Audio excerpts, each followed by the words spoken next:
And well, as I'm more in service than I'm in product today, I thought to myself, well, what is it with design? How can I contribute? Because basically, in France, only 11 to 13% of the working population is working in production.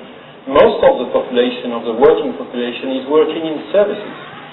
So, you know, services are intangibles. You can't touch them. So what does it mean to do design with services? And that was the first question I came up with. Having been on that team, on the second part, I thought to myself, well, there is something to do there, because, of course, we are creating new offers in services. And so, there should be some design somewhere. So I have been further on deciding, and finally I came to some conclusion I will introduce you to. The final result is surprising. I've been working on this in France, far away from India, on my own topic, and suddenly yesterday I discovered that I'm sharing the same conclusions as the one presented yesterday and this morning. There is a major interest in the design. It is providing most of the value you can expect from business, and if you don't pay attention to design, you will surely lose money sometimes. So this is a statement I came with. I'd like to introduce you to these. Well, usually design is perceived through the outputs. During the previous presentation, you had an idea of what design can create, the outcomes. And usually, companies are investing on design first to create differentiation. Why? Because if you have a specific object that is non-comparable with other objects, then you can add margin. This is as simple as that. Second point is that if you create attractive features, then you will get new customers. That's the second reason why of the design. Third, you will tell things about your own product through design. And finally, you will be able to protect your business simply because you have a differentiated offer. Design is also a process. It's a process of creating products, and basically the objective of this process is to generate efficiency, which means developing the best offer to a minimum cost. Okay? And of course that entails managing departments and coordinate the efforts. That entails developing the main activities and managing the process itself. So this is, globally speaking, the area of design. How does it work with services? Well, just to illustrate what I was saying to you, you have two examples of design applied to objects. The first one are stereo head speakers. They are designed by Bang & Olufsen. Okay? Well, this is a very simple device, and you can find as a commodity something like this around the price of 10 euros in Europe, and I guess less elsewhere. They are priced at 100 euros. What's the difference between a commodity and a design product? This difference. 10 euros, 100 euros. And the reason of this is that the design provides something you can copy, and because you can't copy that, you can price that. Okay? The same for the two speakers you have there, connected to the computer. Same, it's Bang & Olufsen. The price of those two stereo speakers is 2,000 euros. Could you believe that? For two stereo speakers. Okay? Why is the price so high? Basically because they are providing a high quality sound, for sure. But also due to the design. You can't copy that. And this is a distinctive feature, and as a distinctive feature, you can do margin, higher margin on that. And so this is basically the way design works in the past, and it's still working.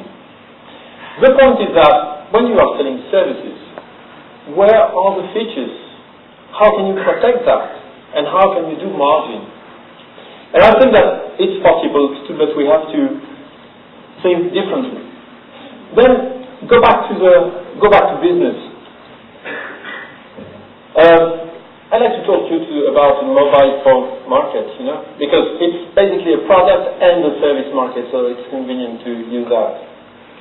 You all know the design mobile phones. We all have mobile phones, sometimes for the best, sometimes for the worst, depends.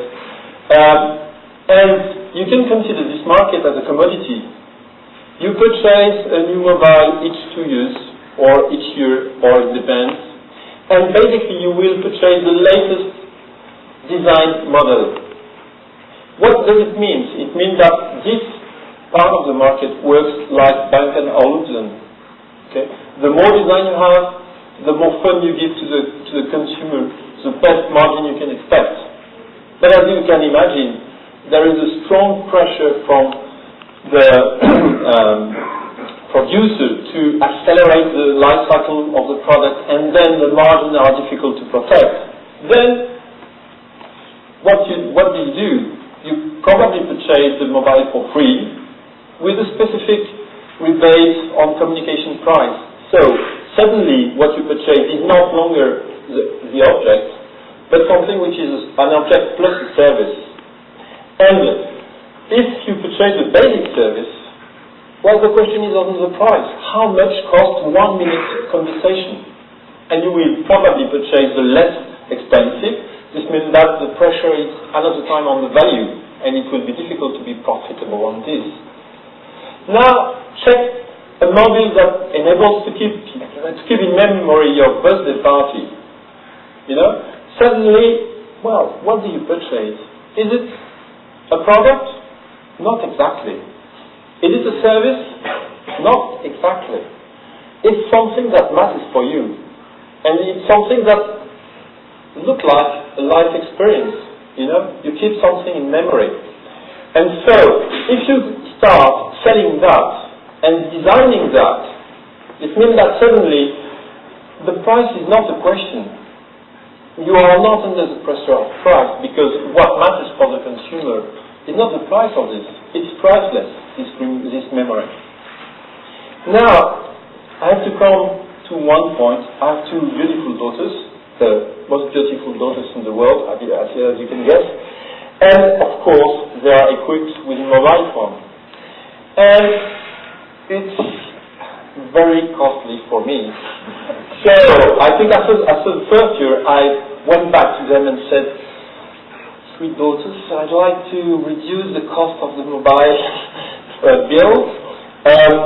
I have a very good offer with a specific rebate on the rate and so forth. So I'd like to move from this operator to this one. And if you agree with that, it would be perfect." And they said, "No." Well, and why not? Simply because through the mobile phone, we are in a contact with the network, with the friends, with the group, with the tribes. They have their own tribes. And if I have to change my telephone number, I will lose all the contacts. I don't want to do so. I want to keep in touch. Well, I thought to myself, wonderful for the operator. They don't have to discuss price with such kind of clients. Okay? They just have to start. And when it starts, well, they are safe. So, what are the selling here? Is it a mobile? Certainly not. Is it a service? Certainly not. It's life experience, It's being member of a community. Okay. That is where you can do value at the moment. And this is where you escape the pressure of the price. And so, the point is that if you start thinking design by thinking about the value created, then you have to forget, thank you. You have to forget the design of the product, you have to forget the design of the services, you have to build, you have to design the life experience that will matter for your customers. Now move to another experience. Let's say that You can have a talk with Julia Roberts, or a French actress if you prefer, or a Bollywood actress or actor. Well, that's a unique life experience, because those 15 minutes you will have discussion with Julia Roberts, you will remember them all your life. Maybe. I don't know. Maybe I'm a bad remember, I don't know. Well, what brings value to you? Basically, it's life experience. And that's a life experience. And if you want to raise value, if you want to practice margin, if you want to escape the pressure of the prices, you have to design this. And you have to concentrate on the life experience. So this means that you have to think how to design life experience. And just to give you an example, if you are on the wrong experience, maybe you can have some problems. So I guess each time you want to speak value, each time you want to escape price pressure, you have to think design. But not design of the object, design of the life experience that are supported by objects. So, what does it mean, life experience? You know what it is. It's not such an easy task to do. And what I like to do is, to remind that we have a lot of experience where what matters are life experience. Let's, for example, move to museums, theme parks, tourism situation. Tourism in France matters for 12% of the GDP. 12%. Could you believe that? This means that basically all the people that came to France matters for the GDP. And what did they purchase? Intangibles. Just a travel, just a journey, moving through France. They do not purchase objects. The same for theater and so forth. So you have here a list of all the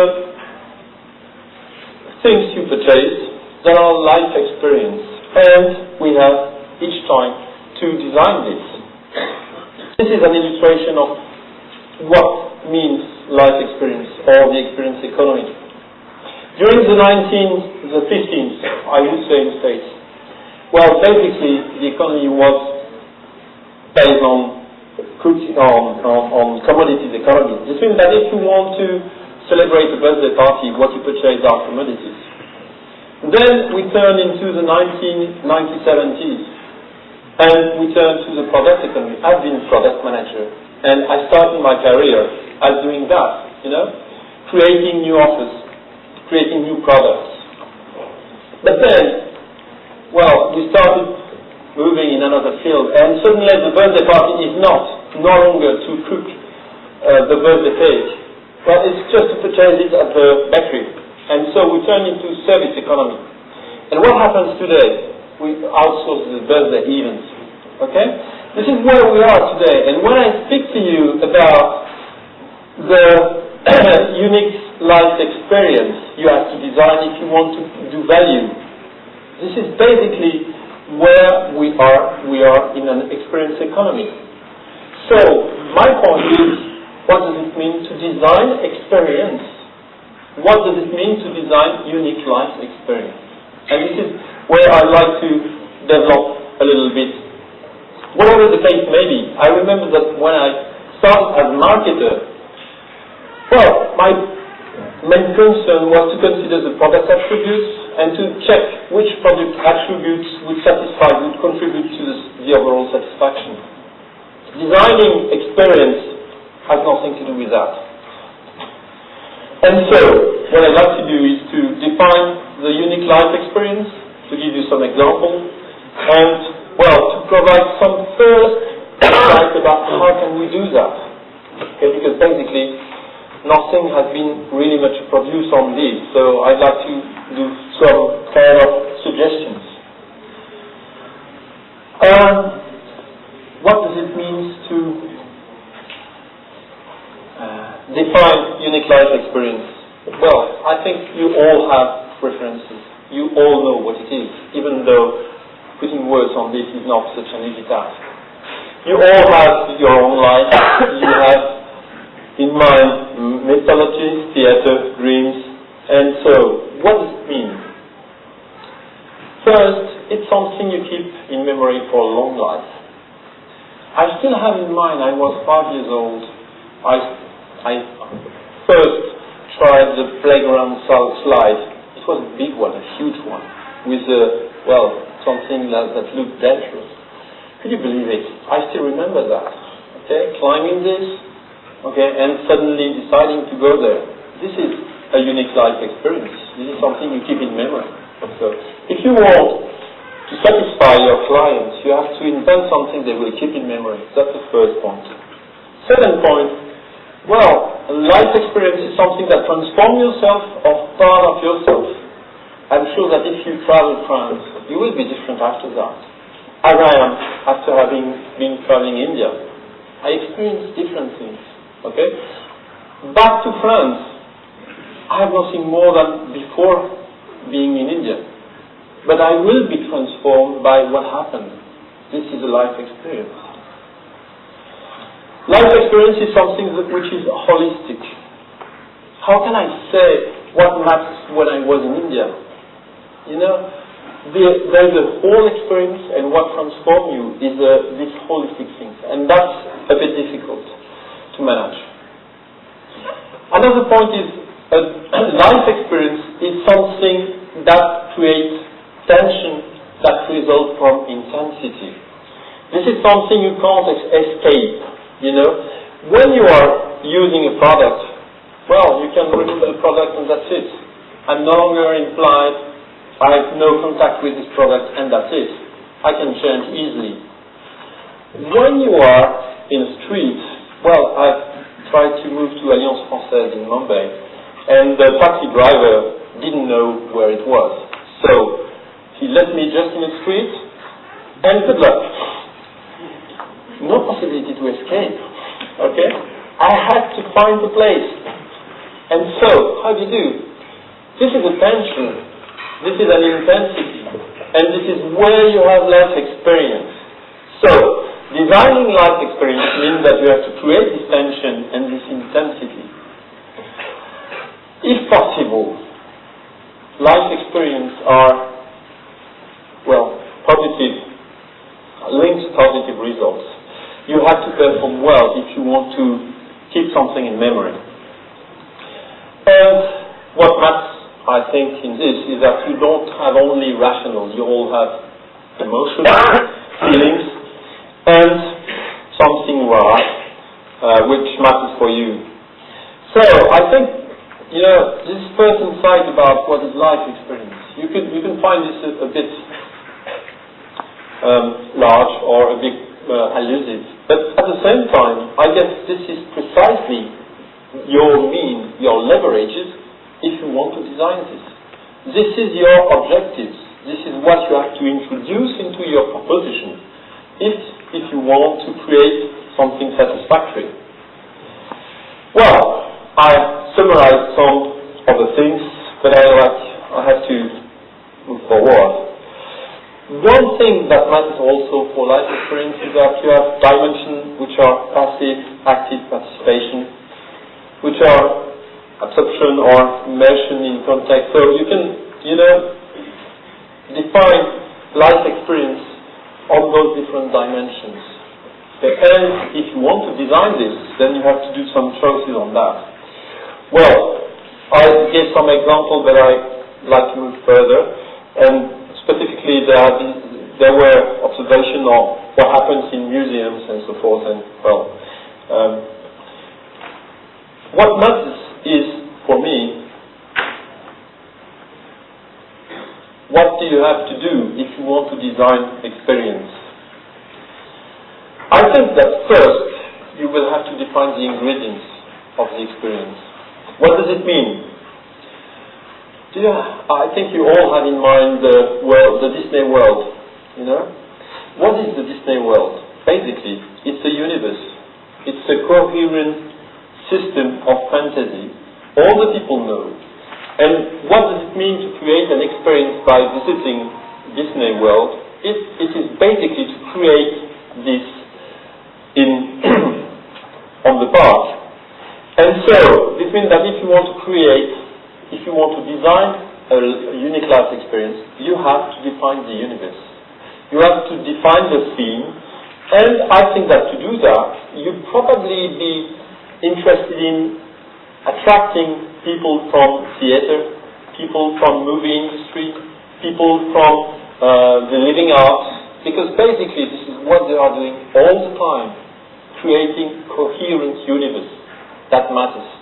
So I think that is probably the first point you have to do. Second, you have to define the stages. What happened? What are the sequence of events that will succeed, that will happen? I said that, defining the life experience means that you have to define the sequence of events that will happen. And specifically, I think, usually design is focused on the visual part of things. If you consider life experience, your life is more than visual. You have to touch, you have to see, you have to smell, you have to feel. And so the sequence of events is not only visual events. It should be also what you touch, what you do, the way you move, the space, and so forth. And basically you will have to design the means, the support of experience, this little box that supports part of the experience. Second, if you want to design experience, then you have to design the show. Okay, there is a sequence of events. Okay, this is what we want to do with the consumers. But basically, we have to design a show. What does it mean? It means that you have to identify who will perform, who will produce. That person who helped me, okay, he had a role. He knew what to do, as I didn't know. Okay? And so, design this is a condition for success. And if you don't have the support of the right staff, you won't succeed in creating successful life experience. You have to design the kind of relation that will link the hero, your consumer, and the supporting staff. And you have to define, the overall process. I will move very fast on this. You probably know this, but it's a way to design the storyboard. And last point, you have to design the organization that delivers a unique life experience. And what it is to design life experience? I guess, basically, it's defining the organization that delivers the life experience. Which means that design is a very integrative function. Basically, what you have to do is to design an organization. Otherwise, you won't deliver anything. So, for example, I have in mind the Disney World. If you move to Disney World, the people who are working in the park, in the theme park, they are not working in the park. They are on stage. They are ordinary people like you and me. They are working 8 hours a day, but they are not working. They are on stage. They are not staff members. They are cast members, which means that they are performing something, they are enacting something, and by doing so, they are providing life experience. Okay, to be with client means to be on stage. And so,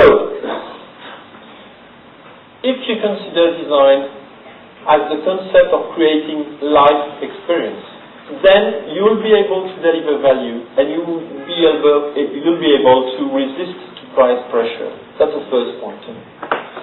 And second, I think you have to design this very carefully. Like scenarios, like movie maker, like theater persons, all those people, this is what they are doing when they are creating new work. This is the model we should have in mind for the future, because basically this is where the industry will do profit, this is where industry will create value, this is the way the industry will resist to price pressures. And I think that this is possible to apply in all the sectors, including the industrial sectors, I had some experience on this. So I guess we have to move progressively from this commodity approach to this entertainment approach, which is very much different, but that could be the vision for creating values.